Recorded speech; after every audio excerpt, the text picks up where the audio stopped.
Famous last words. Let's just go. It's usually the words that I say to myself, right before I push live. Let's just go. It seems like I don't know, maybe it could, if I write a book, someday I'm going to write a book. It's going to be titled Let's Just Go. Started writing a book about, 3 weeks ago.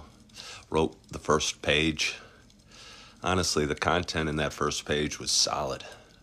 But as a lot of things in life, we kind of sometimes put it down and forget about it. And I think writing might be tough. It was easy for me. I used to write a lot, and I wrote every morning. I'd wake up and I'd have all these emotions and feelings going through my head and through my mind.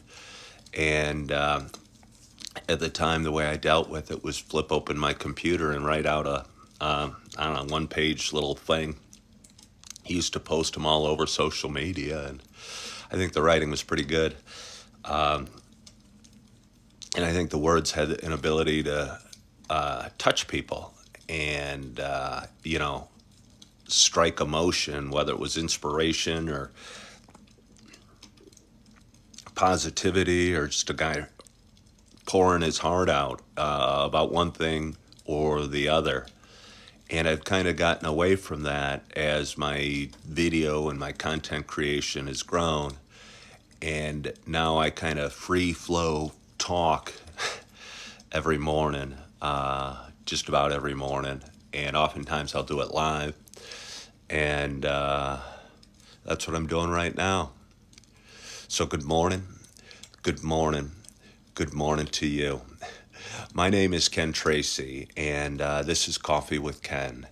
It is, I'll tell you what, yesterday felt like Saturday, but I know today is Saturday. Yesterday it was Friday, today is Saturday, so it is Saturday morning. It is March 30th, and it is about 5:58 a.m.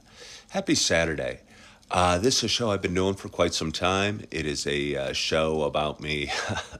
Jack Keeler just said, "Go Huskies." I think that was a shot across the bow at this guy, this Illini, wearing my Illini sweatshirt for like the third day in a row. Big basketball game tonight. It's in the Elite Eight. It's University of Connecticut's playing Illinois to see who gets to go to the Final Four. And Connecticut's supposed to be the best team in the country, but I went to Illinois, and I'm going to be cheering with all my heart and soul and my spirit tonight. So go Illini for any Illinois fans out there. But again, this is a show I've been doing for a while. It's a show about me talking. It is a show about me kind of sharing some feelings and sharing some thoughts as I wake up every morning. As I was saying a moment ago, I'm a guy with an active mind, and I think my mind is most active when my body is the least active. And when I wake up in bed, all the anxieties and fears and thoughts that, get kind of worked out of us during the day because we're moving around, we're going to work, we're doing our thing, what have you, get pushed out. And but then during the night, you're kind of laying there and nowhere for all the thoughts to go. So, usually my mind wakes up and it starts going immediately. And this is a show to kind of release all those thoughts and all those fears and all those worries and all those concerns. And it's strange. They're almost always negative thoughts. And I think I'm a pretty darn positive guy. I think I walk around the day, or most of the day, kind of smiling and laughing and shaking hands and looking people in the eye. But I think I need to work those feelings out, the negative feelings, every morning. And I'll tell you what, it's got to be purposeful. It's got to be intentional. And, I wake up and I'm going, holy crap, or what am I going to do, or all sorts of bad thoughts. And then I'll lay there and I'll go, I'm used to having a lot of negative thoughts first thing in the morning, and I'll thank the Lord for something, or I'll find something to be grateful for, or I'll pop on some positive affirmations. And I think that's the difference with me versus me 5 years ago. I didn't have any tools to kind of turn my thoughts around. And I'd wake up with negative thoughts, and I'd go to breakfast and have negative thoughts, and I'd go to school or go to work or whatever and have negative thoughts, and I'd drink alcohol to bury the negative thoughts. And but I knew that wasn't good for me, and that wasn't the direction I wanted my life to keep going. So I started working on myself, and that's what this show's about. So thank you for joining me. Hello, RJ. How are you? And a couple people, hey, Sandy sent me a heart times one or something like that. Thank you so much for the gift. It's very sweet. I very much appreciate that because I know it costs money. And for you guys to spend any money sending hearts or roses or galaxies or cats or panda bears or anything strange out there, strange because I don't even understand. You'll get so many funny things sent your way, and you get so many funny things sent your way, and I don't even know what half of them mean, but I know they cost money, so it's sweet. What do I need to have more peace in the morning? I don't know. Maybe it's not my destiny to have more peace in the morning. Maybe there's a purpose to my active mind every morning, and I can find peace. I guarantee there's a couple things in my life I could tweak that would allow me to find some more peace in the morning, and I'm working on tweaking them. There's some unresolved issues that I need to resolve, but I think there's always going to be unresolved issues, and I think that's something I've learned by doing this show and having people uh, engage with me back. Is there's always going to be issues, and we all have issues, and we all have struggles. Uh, I think mine just, I don't know, are pretty active. But anyway, I think the important thing is, again, those issues are always going to be there, but do we have healthy tools to deal with them? And earlier I said I used to rely on alcohol or what have you to get through my negative feelings. And I stopped drinking about 2.5 years ago. And I think that was a very important step for me because, again, life doesn't magically become perfect, but at least you're left with your feelings and you got to deal with them directly. And whether it's prayer or gratitude or therapy or exercise or what have you, what have you, there's a lot of solutions. Why do some people react differently to alcohol than others? I'm not sure that people do react. I mean, you mean in terms of addiction? I got to get to my coffee, RJ. RJ's really good with questions, but sometimes his questions interrupt my quest, my second part of this show. So I'm going to ignore RJ because I don't know. Yes, I'm sorry, RJ. I'm going to ignore you. Ooh. For those that have been watching a while, it's not just a show about me talking. For those that have been watching a while, it's also a show about me sharing my love of coffee. So with that in mind, I got a nice hot cup of coffee in front of me, and I am so excited to have my first sip in front of my raging fire. I was wondering if I'm going to do this in midsummer. It's going to be 95 degrees out, and I'm going to be talking in front of my raging fire. Took a little chance. I'm out in the living room right now. I got two beautiful babies asleep upstairs, and trying to talk a little quiet so they stay sleeping. As they wake up, I might have to say goodbye and dart upstairs and cuddle them and start my day, but hoping they get a little more peace and quiet for a little while so I can talk to you guys a little longer. So anyway, I'm excited to have my first cup of coffee or my first sip of coffee, and my hope is that wherever you are, whatever you're doing, that you got a hot cup of coffee in front of you as well. Cheers to us.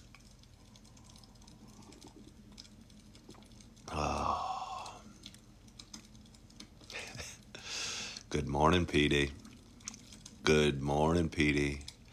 Megan says that's not an easy habit to end. Megan, if you're talking about drinking, I think for me, it was easy once I made the commitment to stop drinking. Once I made the commitment to stop drinking, everything else just kind of fell in place. And I've never even said I'm never going to drink again. But I said I wasn't going to drink the next day. I said, this is interesting. And let me tell you, that next day was very volatile. I can't even tell you. And so were the next several days. But I don't know. I started putting one foot in front of the other, and that's how I get through a lot of it. A lot of it just kind of moving forward and putting one foot in front of the other, and all of a sudden I'm here at 2.5 years, and I can't even imagine drinking. And I might go to a bar tonight to watch the basketball game, but there's going to be no temptation to drink. I just don't think it's part of who I am anymore, and I would feel lots of bad thoughts if I did. So I don't see that. Oh, well, thank you. Thank you, Megan. I appreciate that. And good morning, Josh Agran. Thank you for joining. I changed my picture if you still know who I am, says Sandy. I don't offhand, Sandy. I don't offhand. Love the message. Oh, I love it. Well, thank you so much, Jerry Sims. That's what feels good about this show. I just got the chills because of all the sweetness that was coming at me. I think there's a lot of people out there that go through a lot of stuff, and it could be drugs or alcohol or relationships or health issues or anxiety or, I don't know, worries about all sorts of things. And Sandy Shepard from West Virginia worries about all sorts of things. And I don't know. I think by doing this show and being kind of open and honest and straightforward like I am, I think a lot of people connect because, again, a lot of us go through stuff, and most of us are told to put a happy face on. And I'll tell you what, I wear a happy face 95% of the day. But when something's eating at me or bothering me, I don't think I'm too proud or too whatever to smile on through it. I think our emotions are meant to be felt and experienced and not covered up with alcohol or a fake smile, even. And it's okay to be emotional, and it's okay to be me, and it's okay to be you. And I learned that over the last 5 years. So feel your feelings and manage them. Yeah, yeah, Megan, we do. We do. But anyway, it's Saturday morning. Got a great night's sleep. Fell asleep early. Tried to watch a movie. It's been a habit of mine lately, trying to watch movies. I think I've been looking for a little diversion over the last month or two, and watching movies as I go to sleep, and come across some really good ones that I really enjoyed, and I've come across some that I'm struggling finishing. And last night I came across one that I was struggling. I mean, it was okay. It was okay. But it wasn't that good, and I don't think I'll probably finish it. So I went back to the old reliable and watched a documentary on World War II. Cheryl Lloyd says it's her 195-day mark sober. Way to go, Cheryl. That's cool. That is cool. That is what's so neat about this. And what's kind of neat about, and again, I'd like to be a content creator. I guess I am a content creator because here I am on a Saturday morning creating content. And RJ just asked a good question, but I want to finish this. And a lot of people talk about niche and creating a niche and doing, putting all your video work you do in one basket, like sobriety or mental health or relationships or whatever, yoga.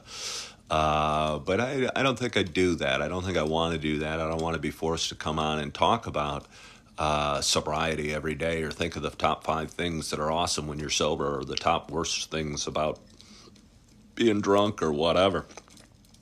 I'd rather just talk about what's on my chest. The nice thing is, though, when you do talk about sobriety, there's almost a community of people that have stopped drinking and that support each other and congratulate each other and share their little stories and kind of get strength from each other's successes and failures. And it's funny, I'll post a lot of videos. And I was in a fraternity once in college, and everyone called each other brothers. And it almost feels like there's a brotherhood or a sisterhood when it comes to drinking alcohol, because a lot of people say, I'm proud of you, brother. And I just got the chills saying that. I get the chills a lot. Feels good getting the chills. I like that part of me a lot. I like a lot about me. And it all comes from the emotions. But if I say something that touches my heart, I get the little goosebumps all over, and it feels good. RJ asked, is there a safe level of drinking? I'm not a doctor. I don't think there's a safe level of drinking for me. I think if I had a beer, I'd want another. So having one isn't tempting because I don't want to have 10. If I could have just one and be content, I probably would be okay for that warmth, little bit of warmth, or the camaraderie, or the clinking of the glass, or whatever. But for me, one's never one, and if I have one, I will just want more. And I posted a video this morning or sometime during the night about that. The craving for more is the worst part for me. Was the worst part about drinking. Always wanting more and wondering, hey, do we have enough beer in the fridge to get me through the game tonight? Or, you know, shoot, we only have 10. If I drink one at lunchtime, that won't be enough to get me through the game. What am I going to do? And it's just a all-consuming thought, or at least it was for me. There's a level of camaraderie connected to drinking. There sure is. I'm meeting. I might be meeting it. I'm not sure if I'm on baby duty tonight or not, but I got a bunch of buddies that I went to Illinois with that are gathering to watch the game at a bar, and all will be drinking. Yeah, drinking buddies is definitely a real thing, and yeah, there's people get together to drink and celebrate and drink some more. Have I ever had alcohol poisoning? No, I mean, never had to go to the hospital for it, but I was close once. I was in high school, and I think that was probably the closest I ever came to really hurting myself drinking. A buddy of mine had a bunch of bottles of alcohol in his basement that his parents kept there, and he brought them over, and I'd not experienced hard liquor much. And it was like chugging alcohol, and yeah, it was really sick. So, yeah. But let's pour a little more coffee. Let's drink the sweet nectar that is this cinnamon dolce. But again, it's Saturday morning. I don't know how much I have for you today. I so appreciate the comments and the questions. It kind of gives me content. If I had, I mean, I'm pretty good at kind of rambling. I'm pretty good at rambling and just saying stuff. But it's nice having some interaction and having somebody ask a question. I cut all these live videos into shorts and reels and TikToks and post them all over social media, and some of them get a heck of a lot of viewership. And every once in a while, a really good question will come up, and somehow I'll have an inspired answer for it. And I don't know, they turn out to be real good videos. What did you go do to fill the empty time that you used to be time for drinking? And it's funny, Billy, I talk about that a lot. The uh, uh, most difficult thing about not drinking is the empty time. And it's funny. I mean, anybody out there that drinks every day, you should try not, just to experience it. First of all, you'll sleep better. You'll have clear dreams for the first time in years. Good morning, Jill from Ohio. Uh, but it's ridiculous. It's ridiculous how much time. And you don't even realize it. You just kind of think it's part of, uh, hey, I'll have a beer. I'll have a beer. I'll have a mimosa. I'm feeling a little hungover from last night. I'll have start my morning with some eggs and a mimosa. And then, once you take that out, you go, holy crap. Suddenly brunch doesn't sound as fun, and going bowling isn't quite as fun, and even going out to dinner isn't quite as fun because I think a lot of it was an excuse to drink. For me, I worked on myself, done poured my heart into creating, and been working out and loving on my kids and cheering on track meets, and I don't know, just trying to be the best I can. Hello, Dubman. Have you ever met a functioning alcoholic? RJ asked. Well, I think we all have. I think there's a lot of us out there. I don't know if I never said I was an alcoholic. Again, I was able to walk away from the drinking fairly easily. So perhaps I wasn't physically addicted, but it was really a bad habit. And I was drinking every day for years. But I think a lot of us are high functioning alcoholics, if you will. I still drink, but haven't since January 19th. I hate the hangover. Way to go, Kayla. Appreciate that. You realize you haven't raked the yard in 10 years. No, but Billy, raking, although raking is hard to do while drinking, yard work is a great drinking sport, uh, and would be another excuse to drink. Gardening, drink, just so many things. So many things. And I did a video about this. I used to, we'd take a lot of pictures. I got some beautiful children that God blessed me with.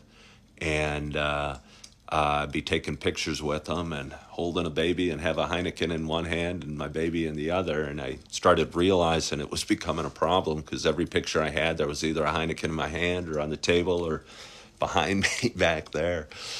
And got embarrassing. I feel you're more social if you drink. A lot of people feel that way. I would say, and again, RJS was my alcoholism inherited. I don't know if I ever was truly an alcoholic. I don't know because I just drank every day. I had a really bad habit. But my family drank. My family's is very all into whatever they do, whether it's running marathons or drinking or gambling or going to church or whatever. Made with a voiceover. Somebody asked something. Kayla's got 5 kids. Kayla's from Chicago. Billy Winston said old photos of me make you think I only own one shirt. That's good. Again, I clip up these videos. In the last 3 days, I think I've had this on. You're going to all think it was the same day. Kayla's Irish, as am I. Old photos. I can have one beer once a week, but can't stop having coffee every morning. Yeah, Plant, TikToker, I appreciate that. I don't see any reason to stop coffee. You can drink or drive and drink coffee. And yeah, I know it's not a sedative, whatever it's the stimulant. I don't know. I haven't seen anyone ever heard of anyone overdosing on coffee or dying young because of coffee or crashing their car because of coffee or ruining a relationship because of coffee. And I guess that's why I feel it's different. So, $18 cocktails have reduced your desire for one. Yeah, everything's gotten so dang expensive. Everything's gotten so dang expensive. And I know I sound like an old guy complaining about change. But again, I was a kid during the 70s when inflation was all the rage. And again, things are just expensive. And going through the grocery store is painful. Just looking at the prices and going, that box of cereal probably got 3 bowls in it and it's $9. Or even, I was there yesterday and I'm buying tortillas and there's 10 in a pack for, I don't know, it was $4.99, and I'm going, wow, don't even think about each tortilla. It costs 50 cents. And that's without the cheese and the meat and all the good stuff that makes it taste so good. Much cheaper to go out to dinner when you don't drink. Yeah, no, it is. It is. Hey, good morning, Ryan. Amazingly expensive when you go out to drink. Even drinking at home adds up. But when you go out to drink, you basically double the price of the food when you're drinking. And yeah. Billy Winston says the price of potato chips is horrible. And I don't want to sound like Joe Biden, but yeah, I do think shrinkflation is more than a real thing. Even the tubs of ice cream I buy are a little smaller. And the bags of potato chips have more air and less chips. And price of them has gone up amazingly. I saw somewhere that cocoa's at a all-time high price. And again, I don't watch the markets as close as I used to. But I think inflation is still a very real danger out there. And I think a lot of us are confused on what the inflation numbers we see in coming out. It said inflation was down to 2.8% the other day. and that means prices are only up 2.8% from where they were a year ago. It doesn't mean prices are going down. It means they're going up slower. So if anyone out there is expecting a price on their box of cereal to drop, or a price on their potato chips to drop, or their bag of coffee to drop, I don't think that's in the cards. I think all we can hope for is the price on them goes up slower. And again, I'm like everybody else. I drive by a bunch of gas stations every day and got to fill up the car. Gas prices are still at $4 a gallon, and I don't know. I tell you what, I'd hate to see what a bag of potato chips cost if we get gas prices at $8 or $10 a gallon. So I keep an eye on that, and feel the rest is just going to fall in line. RJ said bananas are still cheap, though. Yes, they are. I mean, they're 69 cents a pound. A few years ago, they were probably 19 cents a pound, but even that's a good deal. You can buy a big bunch of bananas, and I don't know, it's $3. So it feels like a good value. Potato chips taste so good, but are carcinogenic like cigarettes. I got a hard time believing potato chips are anywhere near as bad for you as cigarettes. Hey, Techies Babe, follow the live creator. Thank you so much for that. I really appreciate when anyone follows the live creator. Again, I put my videos out on various social media platforms, and I am looking for new careers. I've been staying at home with my little babies over the last 6 months, but that's changing. And with a changing life comes a changing work situation. I'll talk about this real quickly. I had 2 interviews yesterday morning, and I'm 55 years old. I've worked a bunch of sales jobs in my life and done fairly okay at them. I don't think I'm as motivated by money as some people are, or salespeople need to be, perhaps. And I'm looking for a job that I enjoy and I feel makes a difference and works with people. And I had 2 interviews, and one was I'll just say a meaningless sales position. My second interview was a meaningless sales position where I don't think I was contributing to the world in any way at all, but I had a chance to make a decent living, and probably would have, because I probably would have been okay at it, but I probably would have been miserable there. The first job I interviewed gave me an opportunity to use some of the skills I have, whether it be finance or interpersonal or physical or what have you. Gave me a chance to work with people and be outside and appreciate nature, and honestly got me excited just talking about and sitting down with. And I almost started crying during the interview because I go, wow, I could really like this. I'd do this for free. I think I'd volunteer here almost. And I know it's just going to be a job. It's going to be a job as well, and it's not all going to be sunshine and rainbows. And I told them that, but there were so many aspects of it that I thought I'd really enjoy, and I'd feel productive, and I'd feel like I was contributing to society in a meaningful way, and I'd feel I'm using my skill set. The pay was small though, and I was weighing the two, and I'm going, job that could pay decent and steal from my soul, or job that wouldn't pay very decently, or I mean, it'd pay, but would be fulfilling. And at this point in my life, even with bills to pay, by far and away, I wanted the fulfilling job that paid less. And maybe that's irresponsible, but I don't think happiness is found in a paycheck. And you spend too many hours a day working to hate what you do. And I want to like what I do. And I think that's important.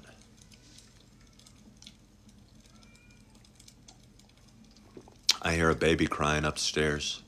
I hear a baby crying upstairs, and I want to go get my baby before it wakes up the rest of the house. I didn't spend too much time with my babies. I had a couple interviews. I did a bunch of things yesterday out of the house and didn't spend too much time.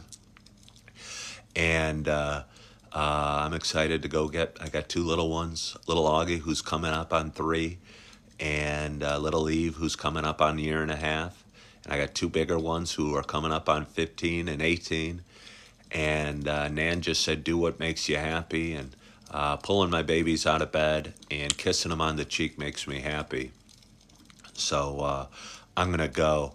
But I so appreciate you guys hopping on, following along in my little live journey. For anybody new out there, please subscribe to my page, because this makes me happy, and doing my videos makes me happy, and feels like I'm contributing to the world in a meaningful way, and making a difference. And again, I'm 55 years old. I don't have a ton of time left on this planet. All of us, our time goes quick, so we might as well try and make a difference.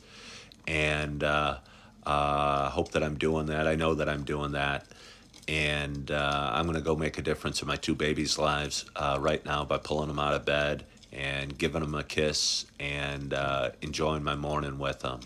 And again, I want to thank you so much for joining. Appreciate you hopping on early on a Saturday morning, sharing a cup of coffee with me and sharing some thoughts. I hope you had a wonderful night's sleep. I hope you had a great week last week. I hope you're excited about your weekend. I hope Illinois wins the basketball game tonight. I hope you're feeling good. I hope you're loving yourself. I hope you are forgiving yourself. And as always, I hope to talk to you real soon. Bye-bye.